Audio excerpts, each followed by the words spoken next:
What is going on, guys? Joey Friends here at FLEXX Training Systems. I am going to talk a little bit today about being coachable, a little bit about lifter coach relationship, um, just a couple things that I think um, not so much for the people that are already here, but the people that are thinking about getting a coach, or the people that are maybe they just are having trouble with a certain scenario or situation, and they need to figure out how to like mentally think about or approach the situation. I think this could be very helpful. Um, so I'm gonna try to do that in this video. Really quickly, I would like to do another workshop before the end of the month. Probably, I guess it would have to be on the 26th or 27th. I might push it into March. I'm not sure. But if anybody's interested, let me know. But yeah, if you don't know what a programming workshop is, there's a couple of videos back where I talk all about it. Anyway, totally up to you guys. I'm just gonna do them based on demand, and we'll kind of go from there. But anyway, being coachable, right? What kind of inspired this video is, I'll get an inquiry from someone, a couple people recently, um, and by the way, I just want to say I've been very thankful and lucky that the people that inquire that come here have been. You guys have been great. Like, everybody's on board. They listen. There's not any, everybody's just super well behaved, and I'm just very very thankful for that. Um, back in the day, way back in the day, like before I was really into powerlifting and I was just working with like general population people for just like losing weight and stuff like that. They just want to get stronger or whatever. People aren't really about it, right? They think they want to get into it, but they don't really, they're not really about that life. And then, you know, I could tell right away, like, oh, this guy's gonna fall off, whatever. But I've been very thankful and happy that everybody that's coming to the game, this late, or maybe like the last 6 years, 5 years, everybody's just been great. Like, everybody wants to learn, they want to get better, and it allows everything to just run really, really smooth. And I think that trust is kind of built just by showing you guys like just overwhelming results, just results, results, results. Not really talking too much, just showing the results. And I think that really builds trust with people. And when people come here, I always tell them, well, if you're on the fence, if you just heard about FLEXX, just follow us for a little bit, and I'm sure you'll be convinced down the line. Um, but going back to what I was saying, people will inquire and they'll say like, I'm used to training this way, or I'm used to training that way, and I know that I do well with XYZ. And it's interesting because, if somebody's doing well with what they're doing, it doesn't like I don't like why would you want to change that, right? You're doing really really well, you're getting lots of progress, keep doing it, right? If you have, if there's an issue or something's not working, and you've tried, you've really really tried to commit to the plan, and you've gone through the ups and downs, and you're just not moving in the right direction, then that makes sense. But it's kind of weird because it's like you're reaching out for help, but you're telling the person that's going to help you what you want, right? So what I tell people is, you got to kind of forget what you know a little bit, and just really have an open mind, and there's going to be a lot of learning and things like that, and it's usually people that they're on like crazy high frequency, right? They're squatting like a million times a week, benching a million times a week, and they're like, I have to do this, right? But what happens is they're doing this crazy high frequency, and that gets stale really, really fast, like faster than if you weren't doing that, because there's just not a lot of breaks in between the bouts of training, and your body's gonna it's gonna be more defensive, as opposed to sort of relaxing and growing, and creating a positive environment to get stronger, right? At the end of the day, it shouldn't really matter how, as long as you do it safely. But we're trying to increase our one rep max, right? And I think somehow, amongst the years, recovery kind of got pushed to the wayside, and it was all about like just trying to do more, right? Um, that's another video, but just giving you guys an example. People will think they need to train a certain way, and I'll kind of tell people, hey, you know what? Like, keep an open mind. Like, let's do our thing. And if through the methods that we have in place to kind of determine what is best for you, that path opens itself to us, that shows us what we need to do, then we can go that route. But until then, it's you got to have a place to go, right? You can't just do the same thing forever. Now there are going to be some things, like for example, like me personally, I know that there's certain movements that my back doesn't like, right? And certain things that my body doesn't like to do, and I just don't want to risk it, so I don't do that, right? I don't mess with those things, and it keeps me healthy, keeps me alive. Um, but that's me, and those are the types of things that lead to a very customized program. Some people, the beauty about RPE is, right, if I give two people 3x5 at 8, they're gonna customize their weights based on what we teach them, right? They're gonna choose the right weights. They're gonna make sure that they are adjusting weights at certain points, which would differentiate them from another person, right? Um, and that's kind of the beauty about RPE is, and then once you teach people the mechanisms behind how you're making those determinations, you're gonna really be able to, you might run a program that looks kind of similar, but it's gonna end up playing out different, right? Because you're really paying attention to those recovery variables and things like that, right? So it's really interesting when I think about like just how auto regulation is just such a powerful thing. But for a lot of people, this is hard. This is hard for them because it's new, right? They don't get it. They're going into a situation with prior knowledge, whatever they know, right? Whatever they knew, and depending on their personality, they may say, "Hey, you know what? I'm realizing I don't know shit. That's why I'm asking help," or they kind of cling on to what they think they know, right? And that kind of creates conflict. They're not willing to have that open mind. They're not being a student of the game, right? They're not trying to educate themselves and just kind of like embrace the new information. Don't try to fight it. Don't try to say it has to be a certain way. Look at yourself. Like, why are you here? You're here because you want to learn. You want to get better, right? A lot of a lot of what plays into a coach and lifter having a good relationship is communication, right? I always talk about, coaches can't read minds. I mean, sometimes I can, but I can't always read minds. And there's going to be times when a lot of frustration and pain can be solved from one conversation. You just have to say what you're worried about, what you're concerned with, what's bothering you. What you're worried about is like, what is worry? What is fear, right? It's because you're afraid of something that you don't like. You don't know what's gonna happen. Like you're afraid of the unknown, right?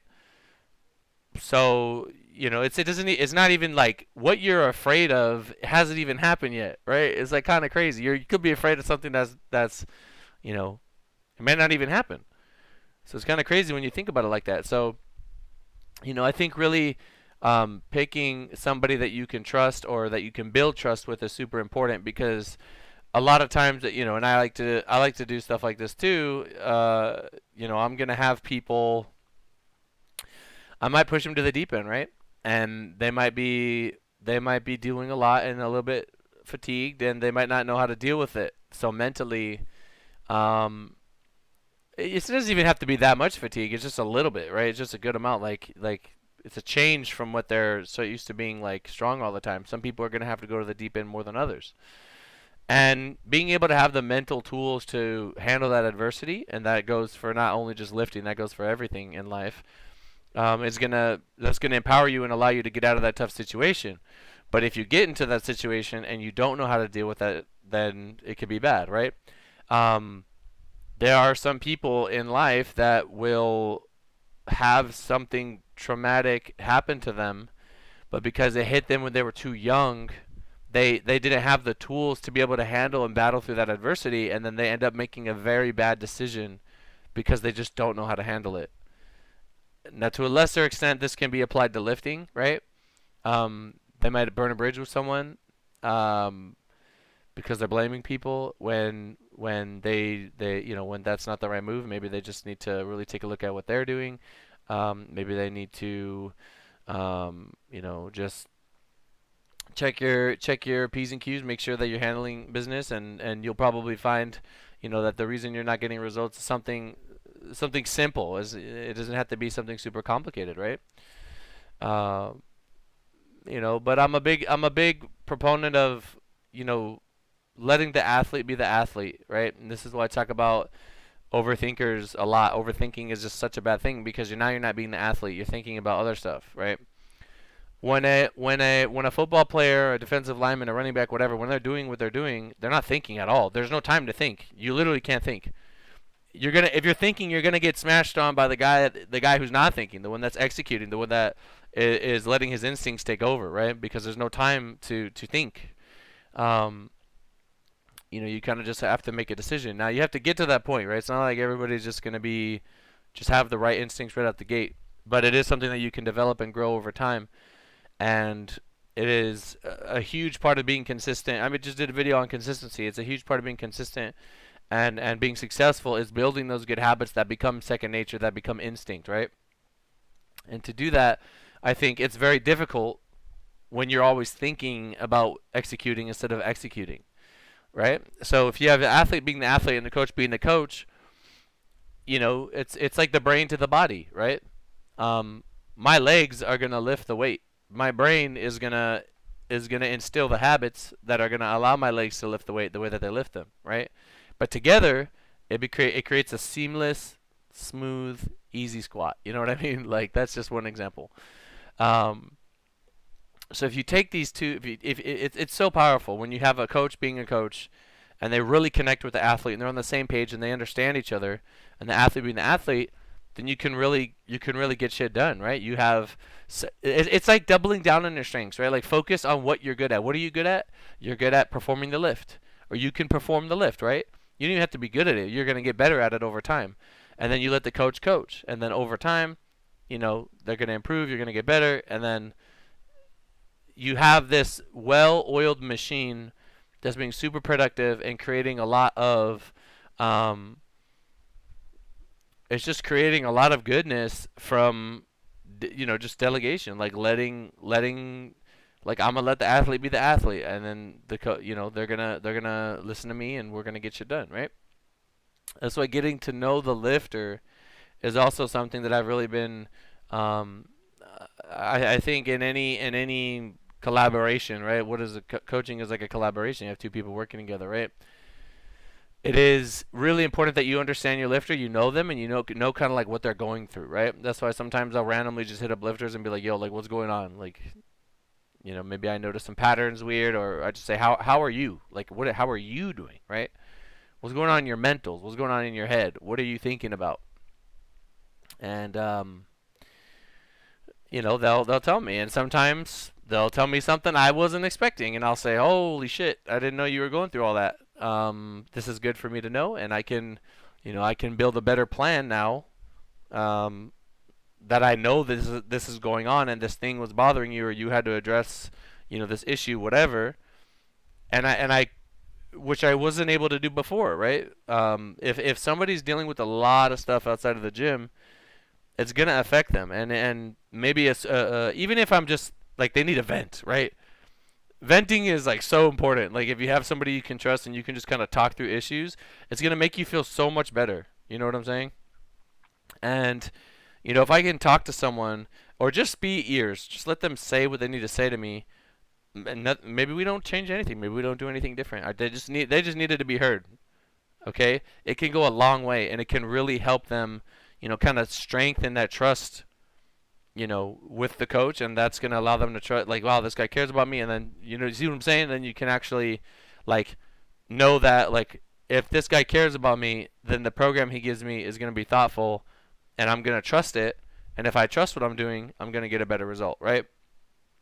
Um, so yeah, if you have that kind of connection, and everybody knows like their position and kind of what they're doing, you can make a really really good plan, and then you can adjust based on how things change, right? And that's why I think you have to, as a lifter, you have to allow the coach to do this. You have to allow them to do their job. You have to allow that. You have to open up a little bit. You have to allow them to kind of know what you're dealing with, and let them help you, right? But if you keep everything in and you're so locked off, and they don't know what's happening, then it's very difficult to identify the issues and help that person, right? So, you know, that's something that I know it comes in time. It comes with personal development. Like people need to build trust with people. People maybe you're just a really reserved person and you're not really out there, communicating your feelings like that, and that's okay. But you gotta there are gonna be some things that are going to sort of drain you, or it's like if you go to the gym and you're not thinking about lifting because you're worried about something at home. You know what I mean? Like how are you gonna be productive? You know what I'm saying? So it's um it's powerful. It's important. I think it's important to you got to have your mind right so that you can focus and execute, right? Like for example, like when I'm moving or when I'm trying to like when I was buying my house, right? I was so like, oh man, I hope I get approved, whatever, this and that. I was thinking about all that, and then when I would go to the gym, like my sessions would be like really quick, right? Or like when I wasn't sure where I was gonna live, right? I was like so stressed about that, I wasn't even thinking about the gym.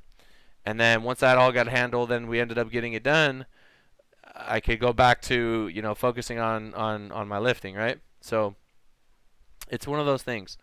But yeah, together I think when the lifter and coach are on the same page, and the lifter wants to be coachable, and there's trust there, and they're learning, and the coach is they care about their lifter, and they're willing to listen to them and help them.